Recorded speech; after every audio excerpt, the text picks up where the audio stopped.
Merci pour votre fidélité à Moto TV. Voici votre journal. Début des inscriptions ce lundi 22 août pour l'année scolaire 2022-2023 en République démocratique du Congo, en ville de Butembo. Plusieurs parents se mobilisent pour prendre l'inscription de leurs enfants dans leurs écoles de préférence. L'engouement reste perceptible dans les écoles privées que dans des écoles publiques.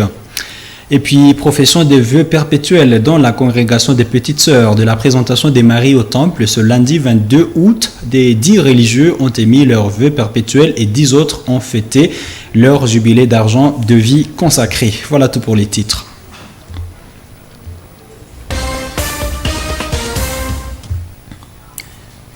Débutons directement par cette page religieuse. 10 religieuses de la congrégation des Petites Sœurs de la présentation des Maries au Temple ont émis leurs vœux perpétuels ce lundi 22 août 2022 en diocèse de Butembo-Béni. À cette occasion, 10 autres sœurs ont jubilé 25 ans alors de vie consacrée. Ces cérémonies se sont déroulées dans la cathédrale Mater Ecclesiae de Butembo, où l'évêque de Butembo-Béni, Monseigneur Sikuli Palouk Melkisedek, a présidé une célébration eucharistique pour la circonstance. Grâce à Coco, dans ce reportage de Gérard Mourefou. La messe commence à 10h par une procession de sœurs, des diacres et des prêtres jusque dans l'église de la cathédrale.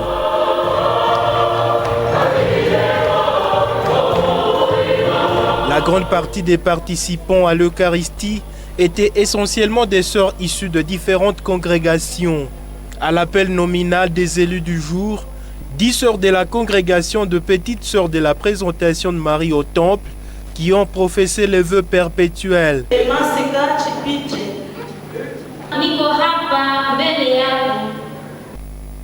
Dans son homélie, l'ordinaire dit lieu à inviter les heureuses du jour à vivre l'humilité à l'exemple de la Vierge Marie, la Mère des Dieux.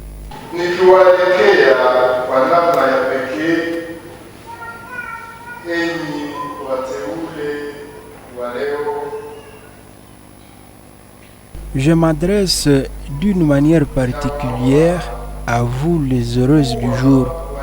Je vous exhorte à vivre l'humilité comme la Vierge Marie.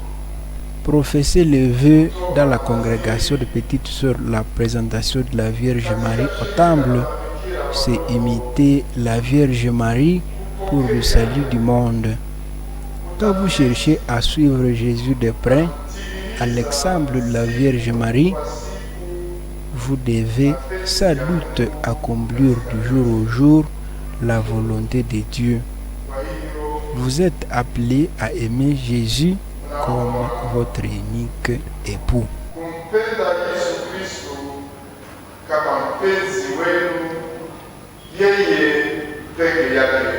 À cette occasion, 10 sœurs de la congrégation de Petites Sœurs de la présentation de Marie au Temple ont jubilé 25 ans de vie consacrée.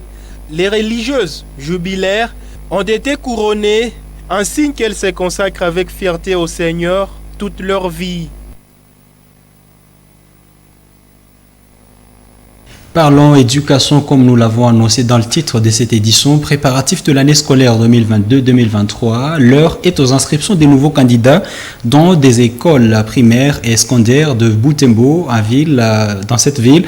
Moto TV a constaté que l'engouement a été plus accentué dans des écoles publiques, dans des écoles privées que dans les écoles publiques en ces premiers jours officiels des inscriptions. Suivez ces reportages de Sami Wainda et Georgine Tawitemira dans cet élément. Ici, au complexe scolaire Notre-Dame de l'Assomption, les parents se sont succédés dans la direction pour inscrire leurs enfants. La sœur est sortie satisfaite de l'évolution de cette activité, contrairement à l'année scolaire précédente.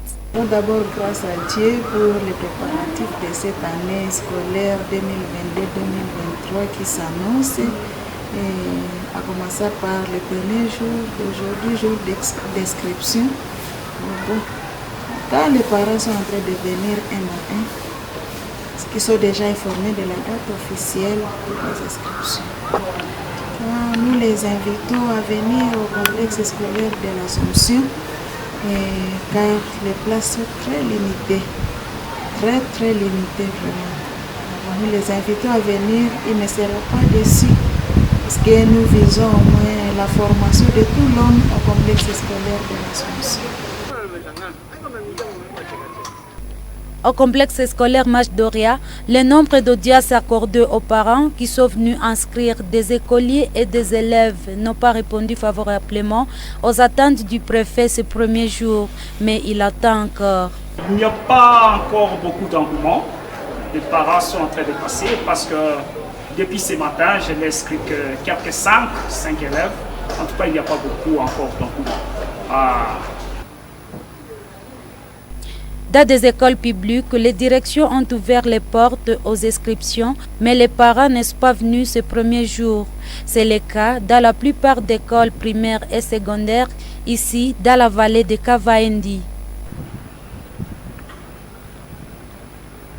Pour le directeur de l'école primaire Nyamusia, ce n'est pas une surprise ces premiers jours des inscriptions. Il précise que c'est l'habitude de la plupart des parents du coin de faire inscrire leurs enfants à la dernière minute de l'échéance d'inscription. Pour ces premiers jours, nous n'avons pas connu l'engouement des parents. Alors c'est déjà une coutume. Les parents pour les premiers jours, même pour la première semaine de l'inscription, les parents n'arrivent pas. Il nous arrive surtout et souvent les jours de la rentrée. Et c'est une mauvaise habitude. Le calendrier scolaire 2022-2023 publié par le ministère de l'enseignement primaire, secondaire et technique prévoit la rentrée des classes en date du lundi 5 septembre 2022 sur toute l'étendue de la République démocratique du Congo. Mesdames et messieurs, corrigez avec moi que l'engouement est plutôt perceptible dans les écoles publiques que dans celles privées. Poursuivons dans la page éducation, les travaux de la revue annuelle de la performance à l'EPST Nord Kivu 2 ont été clôturés samedi 20 août. Des gestionnaires de cette entité ont évalué les activités de l'année scolaire 2021-2022. Le directeur de la province éducationnelle Nord Kivu 2 a profité de cette occasion pour appeler les participants à prendre en compte les solutions envisagées lors de cette assise pour lutter contre les antivaleurs dans les secteurs de l'éducation au niveau primaire, secondaire ainsi que maternelle. Des détails dans ce reportage. Plus de 200 gestionnaires de l'enseignement maternel, primaire et secondaire venus de toutes les entités du Grand Nord ont pris part à cette assise. Répartis selon les secteurs d'enseignement, les participants ont débattu sur des questions qui ont caractérisé leur secteur respectif l'année scolaire 2021-2022. Les préoccupations majeures règnent au niveau de la qualité de l'enseignement et ceux qui l'entravent. Les problèmes relevés, ils ont envisagé des stratégies pour éliminer les antivaleurs dans les secteurs de l'éducation, dont des freins à la faisabilité de la gratuité de l'enseignement des bases. Le directeur de la province éducationnelle Nord Kivu 2 a salué la participation des gestionnaires du secteur de l'éducation à cette assise. Il espère qu'ils appliqueront au sérieux des recommandations arrêtées durant ces travaux. Les acteurs de l'éducation eux-mêmes ont aussi énuméré tous les antivaleurs qui se trouvent dans les écoles et trouvé des solutions pour ça. Ils nous ont promis de rompre avec les antivaleurs à chaque niveau de l'enseignement. Cela veut dire au niveau de l'enseignement primaire, maternel et secondaire, même au niveau des bureaux gestionnaires. Il y a les enfants qui sont victimes toujours des antivaleurs. Et ce sont ces antivaleurs que nous sommes en train de vouloir corriger. Et les acteurs de l'éducation, à tous les niveaux, les sanctions sont prévues dans les PAO, dans les plans d'action opérationnelle de l'année prochaine. Ce qui va suivre, c'est de commencer l'année prochaine dans un climat apaisé. Et nous allons évaluer ce que nous avons échoué à faire et les projeter l'année prochaine. Entamé vendredi 19 août dernier, les travaux de la revue annuelle de la performance ont été animés sous le thème « La consolidation et la pérennisation de la gratuité de l'éducation et la lutte contre les antivaleurs ». Changeons de chapitre, parlons cette information des ressortissants du Centre de formation Congo Leadership Initiative CLI ont organisé un atelier de formation d'exposition des fruits sur les fruits de la formation dont ils ont été bénéficiaires après une capacitation sur le leadership et l'entrepreneuriat. La séance d'exposition a été effective le dimanche 21 août dans la salle de fondation Révérend Catalogue Taliko Foreka. Après cette formation, l'un de ses ressortissants s'est spécialisé dans la préparation des chips. Reportage de Mouamini Vihamba rendu par Luciana Moussivilo. C'est dans cette salle Foreca que ces dizaines de ressortissants, jeunes et nouveaux membres du Congo Leadership Initiative se sont rencontrés pour une séance d'exposition. Après une formation sur le leadership et l'entrepreneuriat, 4 parmi eux ont exposé leurs produits. Ces jeunes se sont démenés après la formation acquise au sein de ces centres. Ils ont réussi à produire les chips, du jus naturel, voire des chaînettes pour femmes. Ellie, et jeune étudiant aussi ressortissant du Congo Leadership Initiative CLI, a réussi à entreprendre dans la cuisson des chips et du jus naturel au niveau local. Il fait savoir que cette formation lui a été bénéfique en dépit de quelques difficultés rencontrées. Il y a les chips à base de bananes, comme vous voyez. Il y a aussi les chips à base de pommes de terre. Joséline, aussi ressortissante du Congo Leadership Initiative CLI, pense que c'est possible à la jeunesse de la ville de Butembo d'innover malgré les concurrences des produits qui proviennent d'autres pays.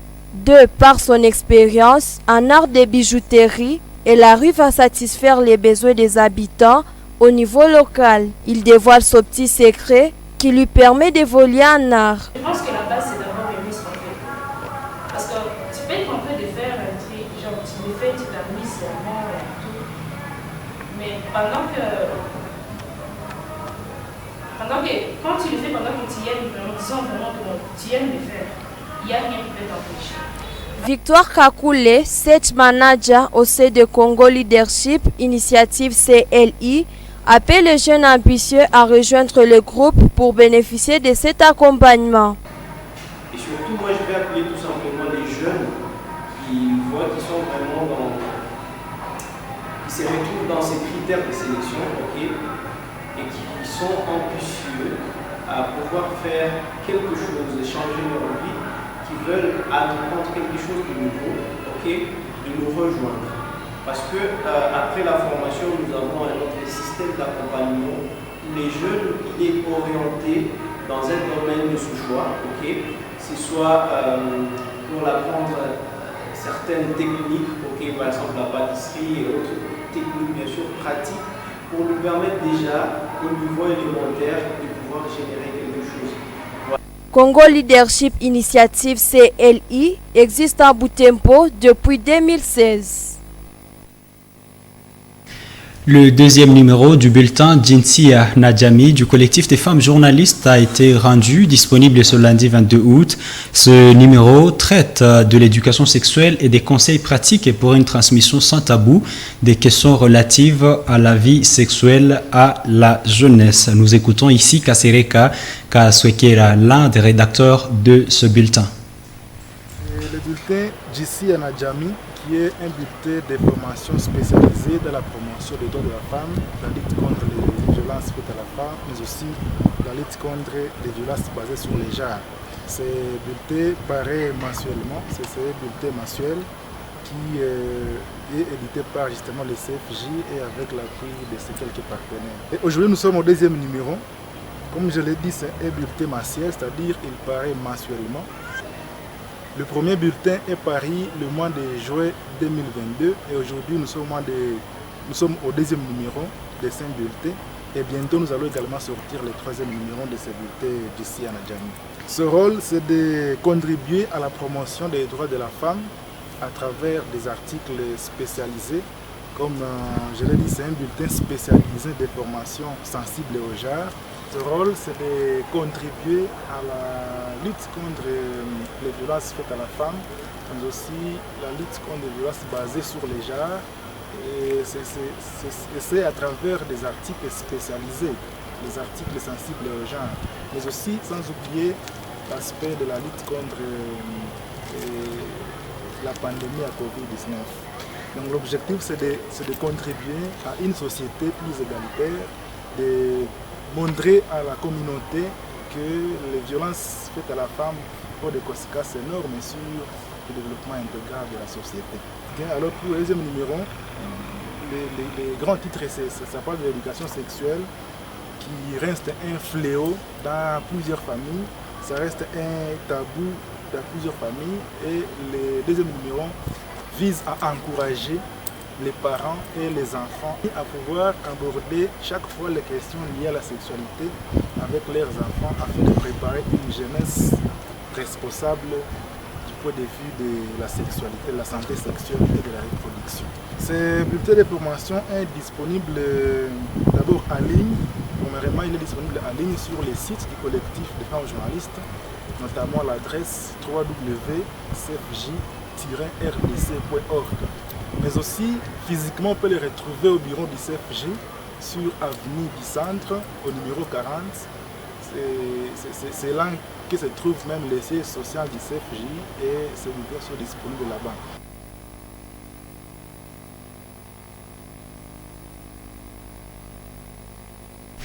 Et voilà, sport sans transition, l'US Sokozaki et le FC Étincelle ont livré une double confrontation amicale samedi 20 et dimanche 21 août dernier. Rencontre inscrite dans les cadres des préparatifs des barrages de la Ligue de la montée en Ligue 2. L'US Sokozaki est tombé en aller par 2 buts contre 1 et dimanche, les Colomboka ont bel et bien pris leur revanche sur le FC Étincelle de Catois en leur infligeant un score de 3 buts contre 0 en retour. Suivez ces reportages pour d'amples détails. C'est parti pour ce duel entre l'US Sokozaki en blanc vêtu et le FC Étincelle à jaune. Un choc qui a vécu en présence d'un grand public venu honorer 2 des meilleures équipes du moment en ville de Butembo. Cette rencontre est dominée par le FC Étincelle. La formation des Catois avance dans une harmonie. Des belles passes, des beaux gestes, des duels gagnés. Cette équipe donne tout sauf la finition au but. La ligne de la défense de Sokozaki reste solide et fait face au danger permanent des attaquants de l'équipe des Catois. La mi-temps arrive à 0 but partout. En deuxième mi-temps, l'US Sokozaki réorganise son jeu. C'est sa marche vers sa victoire du jour. Les attaquants des Colomboka marquent 3 buts. Le joueur du match, le héros de Sokozaki, c'est Jimmy. À lui seul, il a signé le triplé de la victoire de son équipe. En match aller samedi 20 août dernier, le FC Étincelle a été plus fort que Sokozaki. Étincelle a gagné 2 buts contre 1. Cette double confrontation s'inscrit dans le cadre de la préparation des barrages de la montée en 2e division de la Ligue nationale de football de la RDC. Une course dans laquelle sont engagés ces 2 champions du Nord Kivu, l'US Sokozaki et le FC Étincelle.